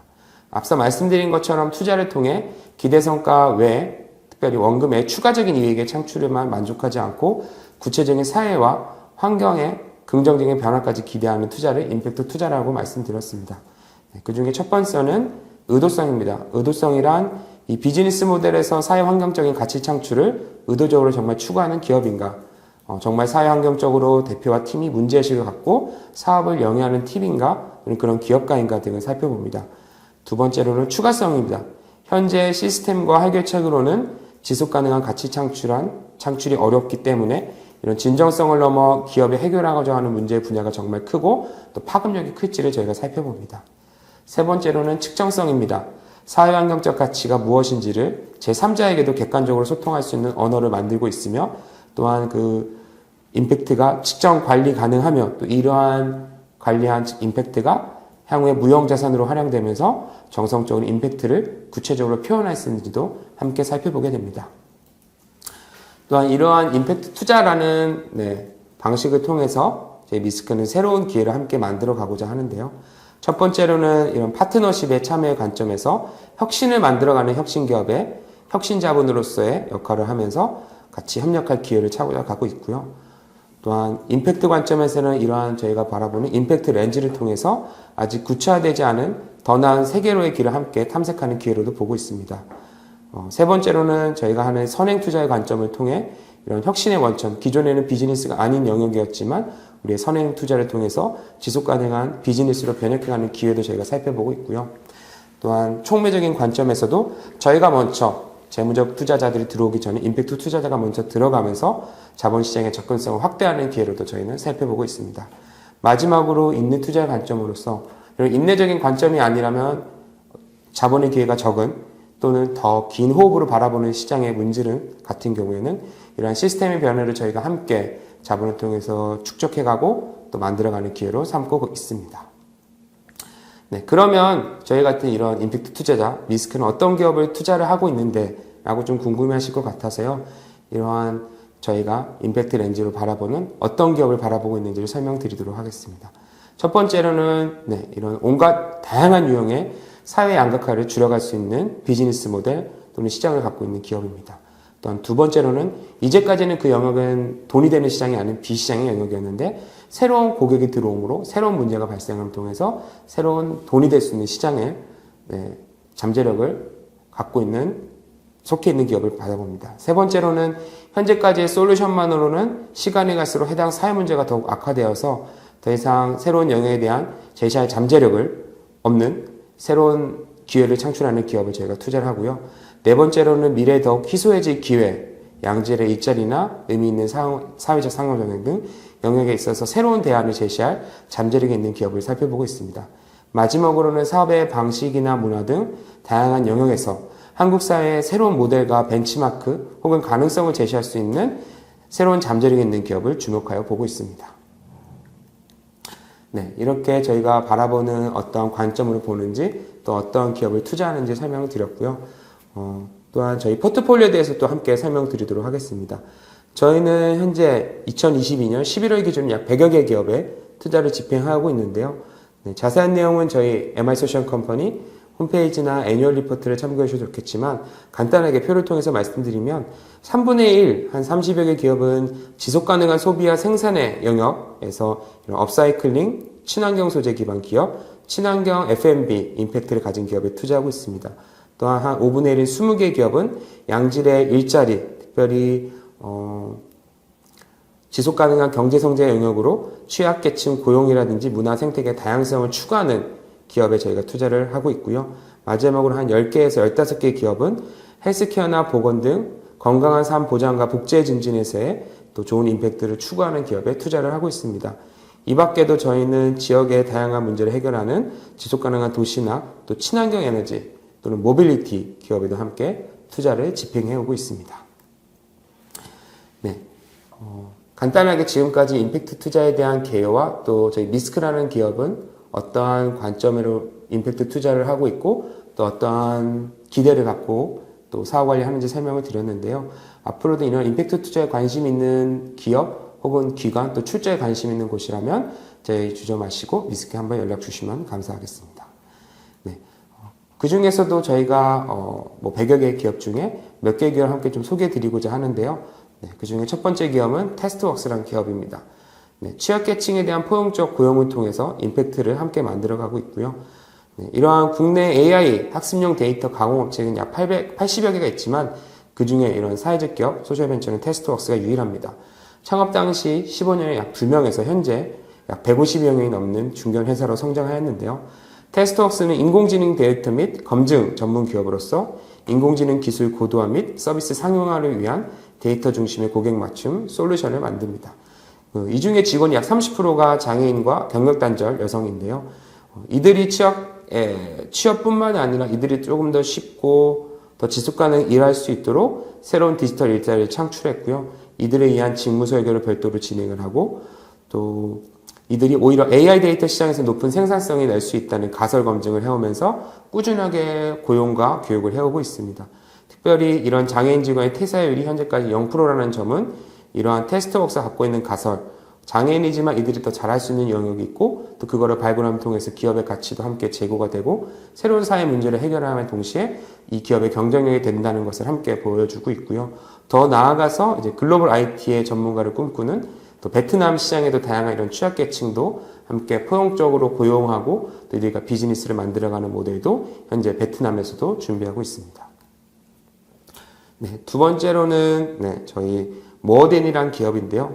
이 기업은 폐기물 업사이클을 통해서 어떻게 하면 더 지속가능한 소비뿐만 아니라 새로운 가치를 만들어낼 수 있는지를 보여주는 기업입니다. 네, 모어덴은 폐차 가죽을 활용해서 디자인이나 품질, 스토리, 더 나은 제품들을 계속 선보이면서 기존의 업사이클링 제품은 단순히 소재를 그냥 업사이클링 한 것뿐이야 또는 이런 조금 더 저렴할 거야 혹은 상품의 질은 낮을 거야 라는 편견을 깨트리면서 새로운 시장을 확대해 나갔습니다. 최근에는 페라리의 폐차 가죽을 활용해 백팩을 만들 뿐만이 아니라 또한 공정 과정에서도 빗물을 소재로 세척을 하고 신재생 에너지를 활용해서 제품을 만드는 등 제품의 그 가치사슬 내에서도 새로운 혁신을 추구하면서 새로운 스토리를 만들어가고 있습니다. 기존에 이런 사회적 기업이 갖고 있는 한계 또 이런 편견을 뛰어넘기 위해서 페라리뿐만 아니라 대규모 글로벌 자동차 회사들과 함께 프리미엄 제품 라인업도 구축하고 있으며 또한 국내 시장을 넘어서 글로벌 시장까지 진출하여서 프라이탁 같은 제2의 업사이클링에 선도하는 기업이 돼가고 있습니다. 특별히 아까 말씀드린 것처럼 이런 제작 과정에서도 친환경적인 요소를 계속 넣어서 글로벌 1위 친환경 업사이클 패션 브랜드로 함께 나아가고자 하는 기업입니다. 네. 간단하게 이렇게 저희 임팩트 투자를 통해서 투자를 진행하고 또 사업 관리하는 2개 기업을 설명드렸고요. 네. 이후에는 그래서 그러면 미스크나 이런 임팩트 투자자들은 어떻게 이런 펀드를 운용하고 그러면 이런 주주들은 어떤 것들을 더 고민하고 요구하는지 또 궁금해하실 것 같아서 이어서 실제 펀드 운용은 어떻게 되는지 설명드리도록 하겠습니다. 네, 그러면 임팩트 투자 운용 프로세스에 대해서 설명드리고자 합니다. 디테일하게 어떤 펀드 운용에 대한 기술적 접근보다는 임팩트 투자 펀드의 기본 구조와 또 각 단계별 진행 사항과 절차에 대해서 간략히 안내 드려보고자 합니다. 네, 간단히 말씀드리면 예시로 좀 설명드리겠습니다. 아름다운 세상 펀드라는 가칭을 가진 펀드를 저희가 한번 예시를 들어보고자 하고요. 실제로 저희가 다른 타 펀드처럼 투자 후보 발굴, 또 투자 심의 및 집행, 투자 후 사업 관리, 회수 단계에 거쳐서 어떻게 임팩트 펀드는 조금 더 다르게 진행이 되는지 설명드리겠습니다. 네. 아까 말씀드린 것처럼 발굴 전략부터 저희는 기존의 재무적 관점뿐만이 아니라 저희가 갖고 있는 임팩트 렌즈를 가지고 팀을 살펴보게 됩니다. 그래서 이 기업이 정말 재무적 건강성뿐만이 아니라 이런 임팩트 렌즈를 통해서 환경과 사회 문제를 동시에 해결할 수 있는 기업인지 저희가 살펴보게 되고요. 두 번째로는 사업관리 측면에서도 아까 말씀드린 이런 무형자산인 소셜 임팩트를 의도를 갖고 있고 또 측정을 할 수 있기 때문에 레버리지로 활용해서 기업 가치 상승이나 시장의 확대로 기회로 삼을 수 있는지 저희가 또 사업관리 전략을 같이 진행하고요. 회수의 단계에 이르렀을 때도 향후에 상장이나 M&A 시에도 이 기업이 펀더멘탈인 기업의 재무적인 가치 외에도 이 기업이 갖고 있는 건강성과 비재무적인 이런 가치가 상장이라든지 또 다른 M&A라든지 기회로서의 만들어 갈 수 있는 것들이 더 다양하고 더 안전하다라는 것들을 저희가 주주와 함께 소통을 하면서요. 이걸 리포트라든지 또 포럼을 통해서 다양한 생태계를 확장하는 일도 저희가 함께 하고 있습니다. 네, 그러면 맨 앞에 있는 투자 후보 발굴부터 제가 좀 설명을 드리겠습니다. 네, 저희가 그럼 임팩트 딜은 어디에 있길래 어떻게 저희가 발굴할까라고 고민 많으실 텐데요. 저희 같은 소셜 임팩트 펀드를 운용하는 운용사들끼리 함께하는 네트워크들이 있습니다. 또 저희와 주로 팀을 어떻게 발굴하고 또 어떤 좋은 팀이 있는지 또 그 팀의 리스크는 뭐가 없는지 또한 집단지성으로 같이 풀어낼 영역들 같은 경우에는 서로 비슷한 솔루션을 갖고 있는 팀이라면 서로의 자원의 교류라든지 현재 고민들을 함께 나누기도 하고요. 이런 다양한 소셜 임팩트 커뮤니티와 VC 네트워크를 통해서 저희가 좋은 팀을 발굴합니다. 그 밖에도 다양한 대전 창녕에서 운영하는 이런 소셜벤처 행사처럼 다양한 AC 엑셀러레이팅 프로그램 또 창업 경진대회 통해서도 저희가 많은 팀을 발굴하고요. 또한 소셜 임팩트 커뮤니티 통해서도 많은 대표님들께서 이런 문제들을 해결하고 또한 새로운 가치를 추구하는 기업가 분들을 함께 소개해 주셔서 저희가 만나고 있습니다. 두 번째는 투자 심의 및 집행인데요. 기존의 그 비상장 기업에 투자하는 펀드들은 어떤 재무적인 가치와 여러 가지 법적, 노무적 이런 DD라는 실사를 통해서 투자 심의를 집행하는데요. 저희도 물론 기본적인 그런 심의는 집행을 하나 더 중요하게 보는 것들이 임팩트 렌즈로 저희는 SDG랩과 또 아이리스 플러스라는 여러 가지 체크리스트를 활용하는데요. 이러한 저희의 임팩트 목표 또 범주들을 함께 탐색하고 정말 이 막연하게 보이는 정성적인 이런 소셜 임팩트 가치를 이 기업은 어떻게 정말 이 비즈니스 모델을 담을 것인지 또한 이 시장과 또 향후의 고객에 앞서서 어떠한 식으로 이 문제들을 풀어갈 것인지를 함께 입체적으로 분석을 합니다. 또한 이 밖에도 저희는 또 그로스나 또 여러 가지 향후의 프로젝션 또 향후의 어떤 산업 내 혁신 이런 파이낸셜 렌즈로서도 팀을 함께 입체적으로 검토를 하고요. 이런 식으로 한 2달 정도의 저희가 임팩트 또한 재무적 투자 심의와 집행을 진행합니다. 자, 이렇게 앞서 말씀드린 것처럼 비재무적인 영역의 진단 렌즈는 이런 체크리스트를 저희가 보고요. 이 체크리스트를 바탕으로 해서 저희는 실제 투신 보고서에 이 기업의 어떤 비즈니스 모델과 시장의 분석 또 향후의 어떤 가능성뿐만이 아니라 임팩트적으로 이 기업이 어떻게 성장할 것인지 우리는 어떻게 관리할 것인지, 이를 통해서 이 기업의 가치는 어떻게 또 반영이 될 건지를 함께 보고서에 담기도 합니다. 네, 또한 또 궁금해하신 분들 그럼 의사결정에서는 뭐가 좀 다른지도 물어보실 텐데요. 네, 기본적으로 펀드처럼 저희가 투자에 대한 집행 또 회수에 대한 의사결정 절차는 저희 심의위원회를 통해서 진행이 되는데요. 특별히 이 중에 조금 다른 부분들이 저희가 리스크, 임팩트, ESG 베이스드 인 클래스 저희 기존엔 네거티브 스크리닝이 아니라 조금 긍정적인 방식으로 조금 더 앞선 방식으로 저희는 스크리닝을 하고요. 이런 것들 조금 꼼꼼히 보면서 저희의 컴플라이언스 팀에서 이 팀이 정말 ESG 또는 임팩트적으로 문제가 없는지 한 번 더 검토하는 과정을 거칩니다. 또한 요새는 이런 기존 투자자분들도 이런 ESG 체크리스트를 많이 또 관점에서 보려고 노력하고 계시고요. 저희도 함께 이런 체크리스트를 함께 고도해 나가면서 조금 더 좋은 방식으로 팀을 살펴볼 수 있도록 노력하고 있습니다. 이외에 조금 더 특징적으로 두드러지는 부분이 투자 후의 사후관리 영역입니다. 저희는 임팩트 분석 및 탐색이라는 영역에서 기업들이 내가 갖고 있는 임팩트가 아직은 내가 정말 무엇인지 정성적으로 또는 정량적으로 표현을 못 하실 때가 많습니다. 그래서 제가 함께 임팩트에 대한 구조들을 그려가고 또 팀이 조금 더 어렴풋이 잡고 있는 또는 어설프게 잡고 있는 부분들을 함께 끌어내서 정량적, 정성적 목표를 설정하면서 또 이런 임팩트에 대한 성장 로드맵을 저희가 제시하고요. 또한 임팩트가 향후에 또 개선이 될 수 있게끔 그 보고서, 임팩트 어세스먼트라는 보고서도 함께 저희가 권장해서 만드는 작업을 진행합니다. 또한 기업의 이런 임팩트 밸류뿐만이 아니라 데이터 기반의 성장이 지원할 수 있도록 다양한 파이낸셜 밸류업을 지원하고 있는데요.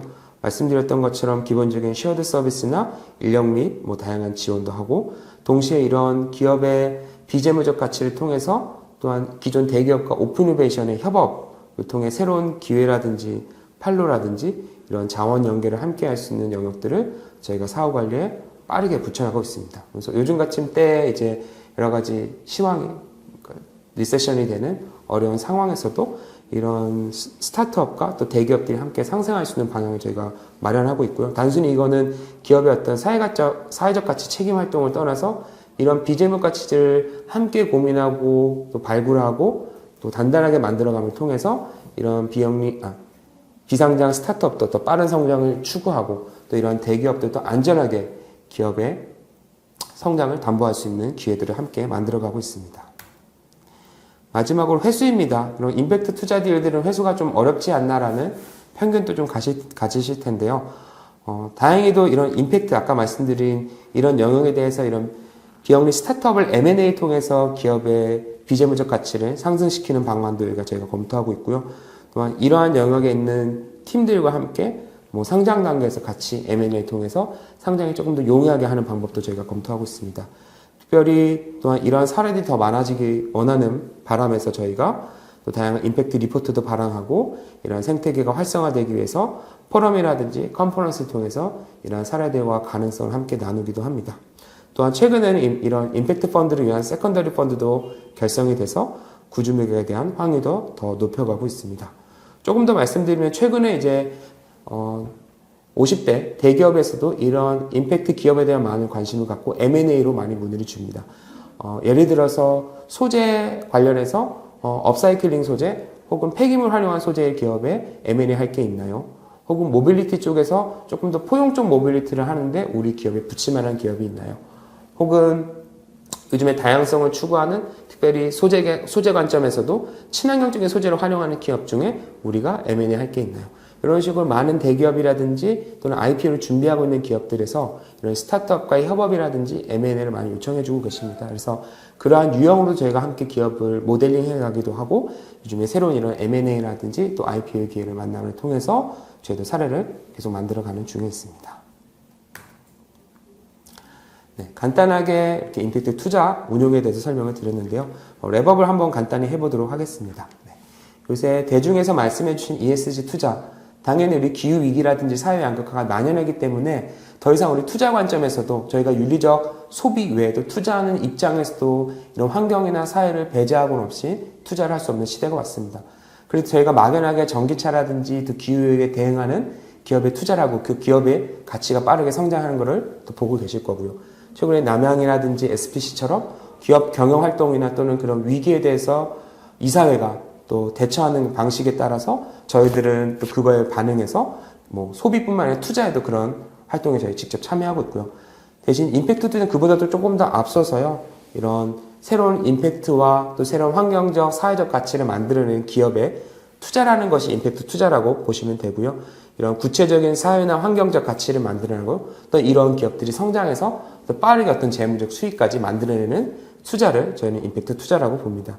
특별히 단순히 임팩트 투자가 잘 운용될 수 있도록 저희 임팩트 투자자들은 지금 기존과 다른 방식으로 펀드를 운영하고 있고요. 실제적으로 이러한 임팩트 기업들이 갖고 있는 정량이나 정성적인 임팩트들을 더 가치화하고 정량을 만들면서 실제적인 이 비재무적인 가치들이 기업 가치에 반영될 수 있도록 저희는 노력을 합니다.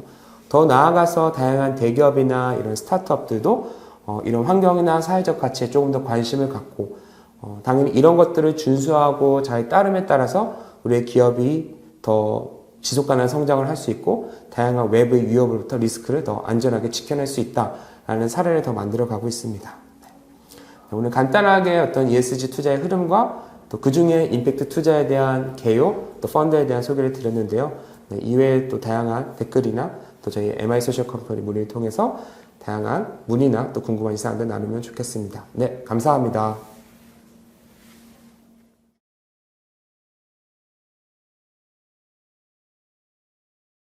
안녕하십니까. 저는 리코에서 사업을 총괄하고 있는 전광일이라고 합니다. 오늘은 주식회사 리코에서 폐기물 처리 시장의 디지털 혁신과 그 다음에 자연 순환을 통한 ESG 경영에 대한 사례에 대해서 설명드리는 자리를 갖도록 하겠습니다. 일단 저희가 회사 소개에 대한 부분과 ESG 경영 혁신 추진 사항에 대해서 사례 위주로 해서 설명을 드릴 수 있는 시간을 갖도록 하겠습니다. 네, 저희 주식회사 리코는 세상에 없던 폐기물 서비스를 제공을 하고 대한민국 대표 폐기물 브랜드를 만들기 위해 서비스를 시작을 했습니다. 저희의 비전은 폐기물 산업 비효율 개선과 디지털 전환을 주도해서 폐기물 관리의 기준이 되는 기업이 되기 위함이고요. 미션은 고객의 지속 가능한 비즈니스를 위해 어떤 폐기물이든 문제없이 세상의 모든 폐기물을 자원화하기 위해 체계적으로 관리하기 위함입니다. 저희 리코의 가장 강점이라고 볼 수 있는 건 리더십인데요.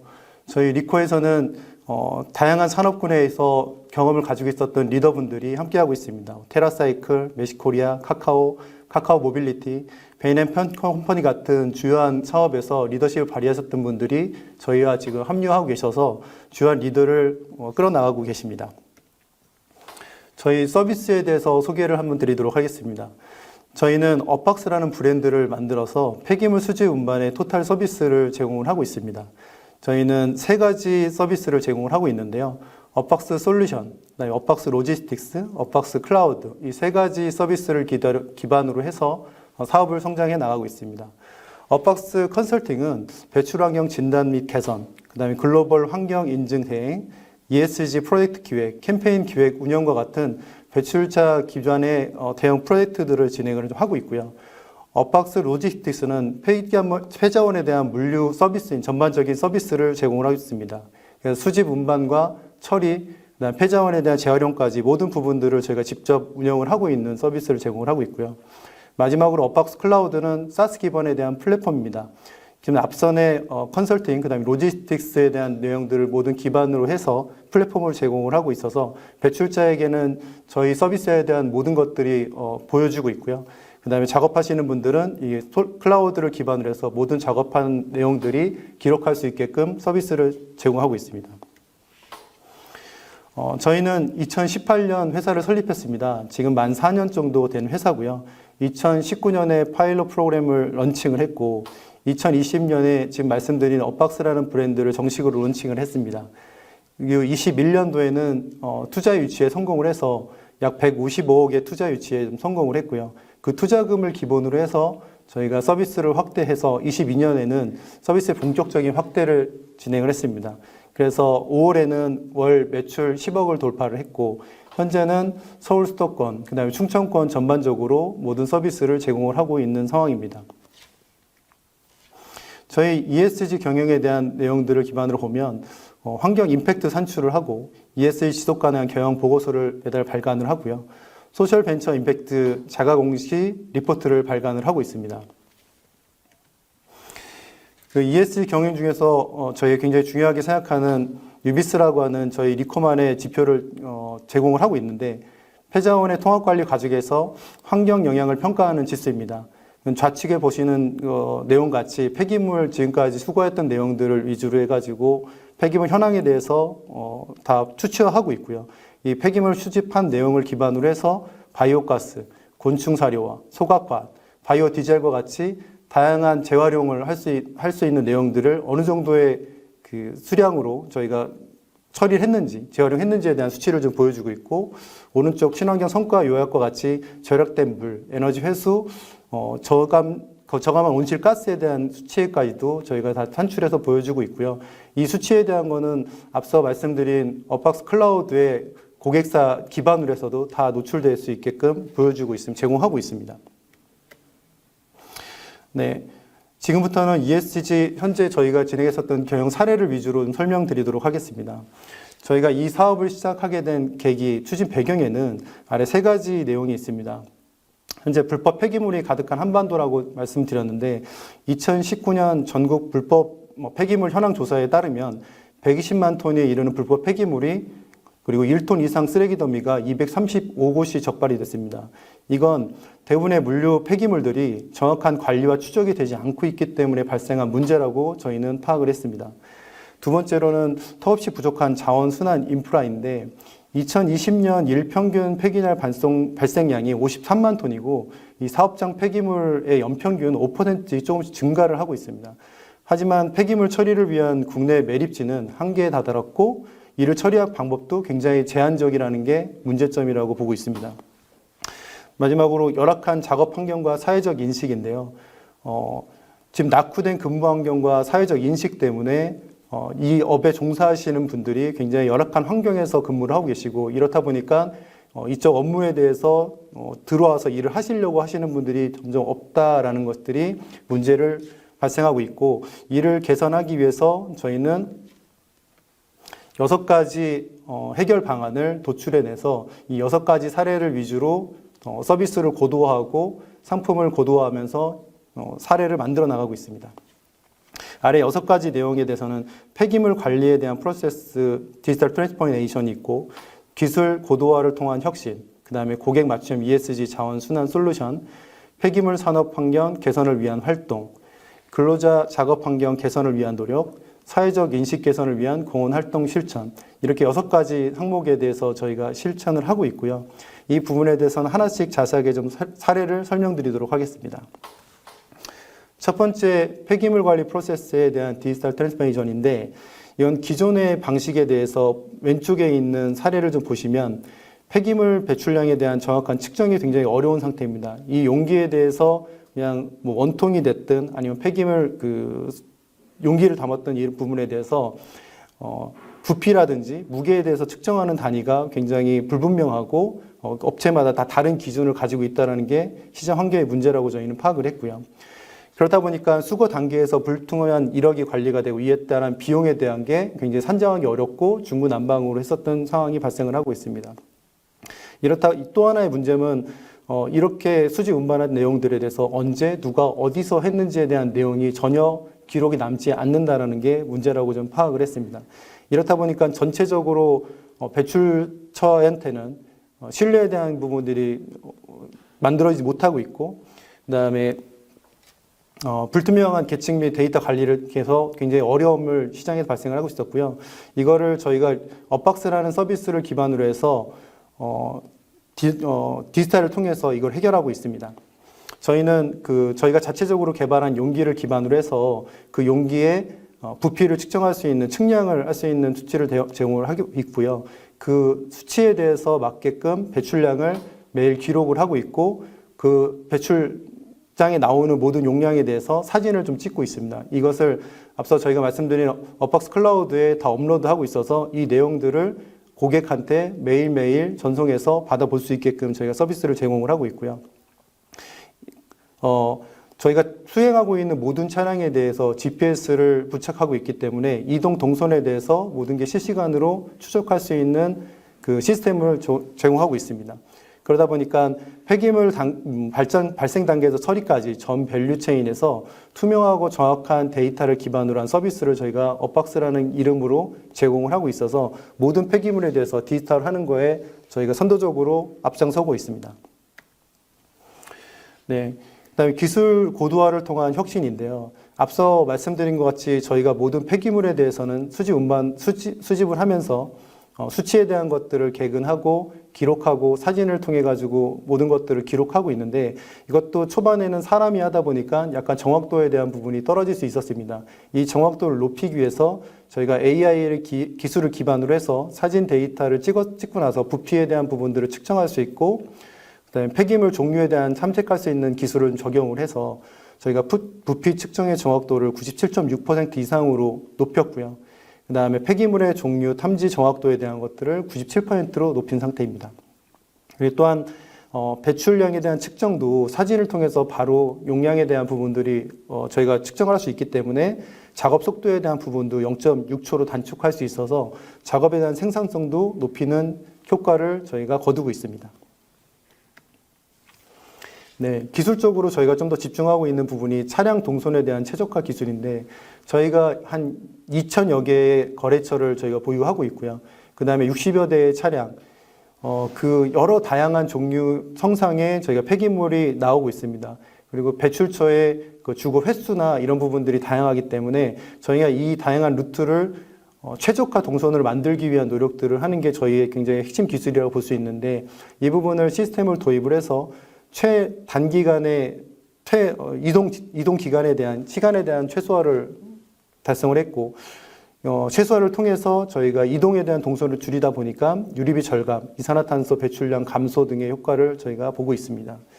동선 스케줄을 작업하는 부분에서도 일일이 다 사람이 했었던 부분을 시스템을 통해서 자동으로 저희가 배치를 할 수 있기 때문에 작업에 대한 생산성도 굉장히 높아지게 된 효과를 발생할 수 있고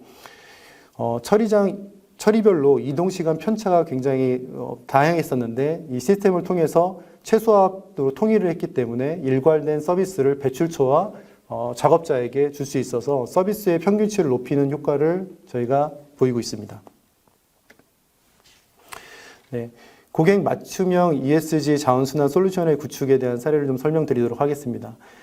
물류센터 같이 대형 배출처에서는 왼쪽 그 사진처럼, 에지이지 사진처럼 폐기물을 혼합 배출하고 있습니다. 물류센터에서는 뭐 폐합성 수지, 팔레트, 뭐 비닐, 박스 이런 부분들이 굉장히 많이 배출이 되고 있는데 이런 다양한 폐기물을 특정 공간에 한 번에 다 혼합 배출을 하고 있어서 이 부분들을 폐기를 하고 있는데 그 전까지는 이 혼합 배출된 폐기물들을 모두 소각 또는 매립을 했었던 게 기반으로 했었는데요.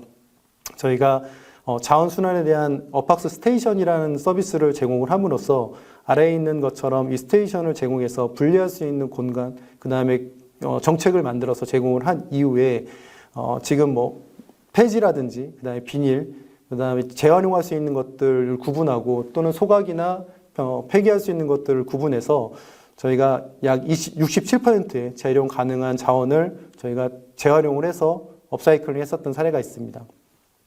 그래서 전체적으로 다 모든 것들을 수집해서 폐기했었던 그런 사례들을 저희 업박스 서비스를 통해서 재활용할 수 있는 비중을 높여서 점점 재활용에 대한 비중을 높여나가는 과정들을 집중하고 있습니다. 네, 저희가 그 ESG 자원 순환 솔루션 구축에 유통업계와 함께 했었던 사례를 좀 설명드리도록 하겠습니다. GS 리테일과 했었던 저희가 캠페인인데 GS 리테일 생산 공장에서 나왔던 음식물 폐기물에 대해서 저희가 업박스를 통해서 폐기물을 수집을 하고 이를 저희 제휴 파트너와 통해서 퇴비화를 만들었습니다. 이 퇴비화를 만들어서 GS 리테일에 제휴된 농가에 제공하는 이런 캠페인을 진행을 했고요. 그 제공한 그 퇴비를 이용해서 그 농가에서 재배한 상품을 다시 그 GS 리테일에 납품하는 식으로 해서 전체 생태계를 만드는 그런 캠페인을 진행을 했고, 최근에는 신세계와도 이런 유사한 서비스 캠페인을 진행을 하고 있고, 앞으로 이런 사례들을 계속 늘려나가서 음식물에 대해서 모두 다 폐기물로 가는 게 아니라 자연순환을 통해서 다시 한번 상품을 만들어 가지고 고도화할 수 있는 이런 서비스까지 저희가 제공을 하고 있습니다. 네. 낙후된 폐기물 산업 전반의 환경 개선을 위한 활동도 정책 연구에 대한 부분까지도 같이 좀 진행을 하고 있습니다. 저희는 리코는 테라 플랫폼과 함께 협업 정책 연구 진행을 했는데요. 음식물 폐기물 탄소 중립 실천 로드맵 수립을 위해서 음식물 폐기물 종량제 시행 10년에 따른 성과 평가 및 개선 사항을 발굴을 했고, 폐기물 산업 기술 관련법 제도 정책의 변화와 방향성을 도출하는 보고서를 작성을 했습니다. 그리고 RFID 기반 음식물 폐기물 관련 시스템 활성화 방안 및 관리 체계에 대한 개선 방안도 저희가 정책에 대한 부분들을 만들어서 제공을 한 사례를 가지고 있습니다. 이렇게 저희가 물류에 대한 수집과 운반, 처리에 대한 부분까지 뿐만 아니라 관련된 정책에 대한 부분까지 연구를 해서 이 사례에 대한 것들도 공개해서 전체적으로 이 산업에 대해서 고도화할 수 있는 방향까지도 저희가 제공하는 서비스를 제공을 하고 있습니다. 네. 근로자 환경을 개선을 위한 노력도 같이 하고 있습니다. 앞서 배출처의 그 환경과 재활용에 대한 업사이클링에 대한 노력도 하고 있지만 저희 실제로 작업하시는 근로자의 환경을 개선하는 부분에서는 노력을 하고 있는데요. 기존 산업에서는 근무 환경이 굉장히 열악합니다. 주 6일 또는 7일, 근무 시간도 뭐 10시간, 12시간 굉장히 길게 근무를 하고 있고 또 야간에도 근무하는 것들이 되게 많고 있고요. 폐기물이다 보니까 악취와 해충에 취약해서 비위생적으로 작업을 하는 환경이 당연하게도 이제 있는 상황입니다. 또 하나는 그 사회적 인식도 굉장히 안 좋아서 3D 그 산업이라는 인식이 굉장히 크게 좀 산업화되어 있는 상황입니다. 그래서 저희는 근로자를 위한 작업 개선을 하기 위해서 주 5일 근무, 저희 쪽에서 근무하고 있는 분들은 주 5일 근무를 적극적으로 좀 도입을 하고 있는 추세고요. 그리고 세척되고 청결되게 환경을 만들기 위해서 용기에 대한 부분들을 청결하게 세척하고 작업 환경에 대한 부분들을 모두 다 환경을 깨끗하게 만들어서 운영을 하고 있습니다. 그리고 사회적 인식을 개선을 하기 위해서 브랜드된 차량, 근무복, 태블릿 PC 등 프리미엄 폐기물 서비스라는 브랜딩을 저희가 앞세워서 업박스라는 브랜드를 굉장히 고도화하고 있고, 이 브랜드를 앞으로는 좀 더 사람들에게서 인식을 개선할 수 있는 브랜드로 높여나가기 위한 마케팅 활동을 같이 해 나가고 있습니다. 네, 근로자의 작업 환경 개선하기 위한 노력이 또 하나가 있는데요. 이것은 저희가 이제 세척에 대한 부분인데, 폐기물을 수집 운반하기 위해서는 용기에 대한 부분이 있습니다. 그 폐기물 용기에 대해서 항상 폐기물을 수거만 하고 있기 때문에 그 용기가 굉장히 지저분하고 더럽혀져 있는 상태인데, 이것을 굉장히 저희가 청결하게 해서 배출자 또는 근로자들이 다 청결한 수집할 수 있는 용기를 가져와서 운영을 할 수 있도록 세척을 좀 하고 있습니다. 이 세척을 하고 있는데, 이 세척하는 부분에서도 저희가 직접 사람이 좀 하다 보니까 인력에 대한 비용도 많이 들 뿐더러 작업하는 작업자분들이 굉장히 비위생적으로 할 수 있는 부분들이 많이 발생했는데, 이거를 개선하기 위해서 자동화 세척 잘비를 지금 저희가 설비를 도입을 했고요. 이를 통해서 저희가 작업 환경을 위생에 대한 개선을 진행을 했고, 그다음에 일괄된 세척 효과를 좀 도입을 하게 됐고요. 더욱 중요한 것은 저희가 모든 물에 대해서 재사용을 하고 있기 때문에 물 사용량이 80% 이상 절감을 하게 됐습니다. 그다음에 세척부터 제거, 원조까지 모든 부분들을 자동화하고 있기 때문에 작업에 대한 생산성이 높아져서 비용에 대한 절감도 같이 이뤄내게 됐습니다. 이를 통해서 배출처, 그다음에 저희가 작업하시는 분들이 모두 깨끗한 환경에서 서비스를 제공받고 작업을 할 수 있는 환경을 하기 위한 자동화까지 저희 지금 도입을 하고 있는 상태입니다.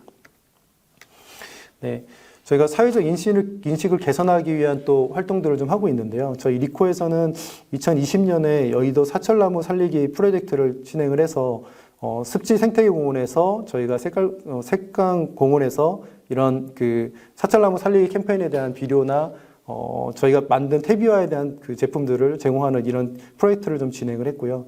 21년도에는 또 업사이클링 치약 만들기 캠페인을 좀 진행을 했습니다. 플라스틱 제품들을 저희가 모아서 이 부분을 치약 쭉짜게라는 굿즈를 제공을 해서 이 제품들을 필요한 곳에다 저희가 제공하는 이런 프로젝트를 좀 진행을 했고요. 또 22년에는 저희가 서울 플로깅 캠페인에 참여를 해서 조깅을 하면서 쓰레기를 줍는 활동들도 자발적으로 저희 구성원들과 같이 진행을 좀 하고 있습니다. 네.